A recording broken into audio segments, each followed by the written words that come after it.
Bom dia a todos e a todas. Já lá vão uns quantos anos atrás, quando publiquei o meu primeiro livro, A Teoria Geral da Estupidez Humana,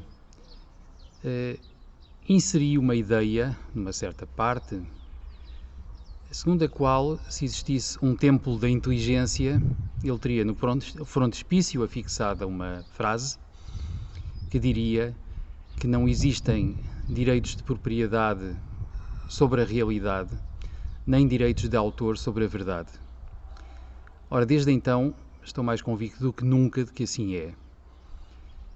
A verdade carece, penso eu, da mente e do ponto de vista de qualquer um de nós, e de modo algum podemos dizer que mandamos naquilo a que chamamos a realidade das coisas, que temos poder sobre essa realidade. Pelo contrário, num certo sentido, nós somos filhos dessa realidade, qualquer que ela seja, e tudo o que podemos fazer é aproximar-nos de uma verdade que pretenderia, por sua vez, refletir essa realidade. Ora bem, o que é que acontece neste momento, neste mundo? Penso que temos, muito frequentemente, tendência para pensar que, de algum modo, somos proprietários da realidade, ou de alguma realidade, e temos direitos de autor sobre alguma verdade. Não é assim, claro.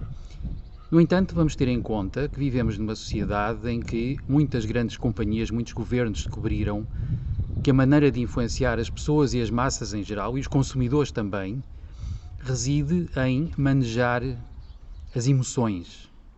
Para manejar as emoções, manejam-se sobretudo imagens, ideias rápidas e sintetizadas em imagem, manejam-se sensações. Nós somos grandemente movidos, ou temos a ser grandemente movidos pelas nossas emoções. E então, as imagens de uma suposta realidade mais ou menos construída a que temos acesso, são aquilo que vai manipulando as nossas emoções. Ora bem, eu penso que a nossa, talvez, realidade fundamental reside na nossa consciência profunda e no facto de estarmos vivos. Já referi este tipo de ideia algumas vezes anteriormente. E penso que neste momento temos uma responsabilidade acrescida e temos de ter um cuidado especial com, por exemplo, aquilo que chamamos o nosso ponto de vista. Se eu tenho um ponto de vista, eu já não tenho de modo nenhum a verdade toda, não posso ter. Se eu olho as coisas do alto de uma montanha, eu estou a perder o ponto de vista detalhado das formigas lá embaixo, no sopé ou em qualquer parte da montanha. Se eu olho debaixo do sopé, tenho mais detalhes, tenho mais pormenores, mas perco muita coisa da visão global. Se eu tenho a visão global da montanha, não tenho a visão global de outras montanhas, e assim por diante. A verdade carece de ponto de vista. A realidade é muito mais ampla do que o pedaço de terra a que temos acesso, ou até o pedaço de céu a que temos acesso. Portanto, importa-nos ser humildes quanto a isso. E também acho que há outra coisa que devemos ter em conta neste momento, que é extremamente importante. Muitos de nós, ocidentais, vivendo no que ainda acreditamos em certa medida serem democracias, ficamos, por exemplo, horrorizados com os talibãs. Os talibãs que estão efetivamente, neste momento, no Afeganistão, é ao que parece, a mover-se na direção em que se moveram no passado, a tornar-se extremamente radicalistas e literalistas numa certa interpretação do Alcorão, que os leva a punir, para nós, barbaramente as pessoas, a fazer execuções públicas, a impor um regime de puro terror. O que, aliás, acontece, de certo modo, em muitos outros regimes, de maneira menos evidente e menos visual, de certo modo. Bom, ficamos um pouco horrorizados com isso. Mas vamos admitir, como eu admito, que nós todos, seres humanos, participamos de uma coisa a que chamamos a humanidade. Esta humanidade é também um campo de energia e um campo de consciência. E então, eu também estou um bocadinho a ser talibã nos talibãs, eles também estão a ser um bocadinho eu mesmo, quando estão lá na terra deles a fazer o que fazem. E então, todos nos influenciamos uns aos outros e todos contribuímos com obscuridade ou com claridade para este campo de energia e de consciência em que estamos todos metidos. Esta coisa a que chamamos a humanidade. E o que é que acontece? Quando eu, por exemplo, segrego outras pessoas, quando eu me volto contra as que estão vacinadas ou contra as que não estão vacinadas, contra as que acreditam nos governos e as que não acreditam nos governos, até contra as que são do meu clube ou não são do meu clube, etc. Eu estou a ser tribalista, é verdade, e também estou a segregar outros, a convencer-me de que sei mais do que eles, a minha realidade é melhor ou é superior ou é mais completa, a minha verdade é mais verdadeira, eu tenho razão, e estou a separar-me, e estou por vezes a partir então para a agressão. E quando parto para a agressão, seja em atos ou em palavras, eu estou a contribuir para um campo global humano em que dominam por vezes precisamente estas ideias, estas atitudes agressivas. E portanto, eu estou a contribuir para que os talibãs sejam talibãs, num certo sentido.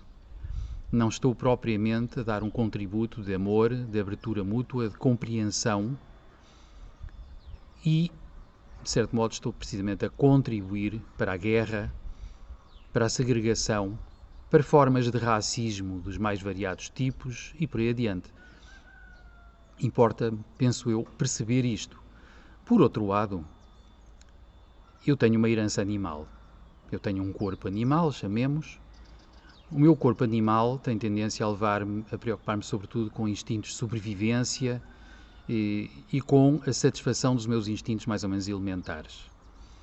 Eu observo em muitos animais por aí que eles têm estes instintos de marcar território com a sua urina ou até com as suas fezes, que cheiram o território uns dos outros, ficam particularmente preocupados quando o seu território é invadido por espécies semelhantes e que podem rivalizar na sobrevivência pela busca de alimento e tudo o resto.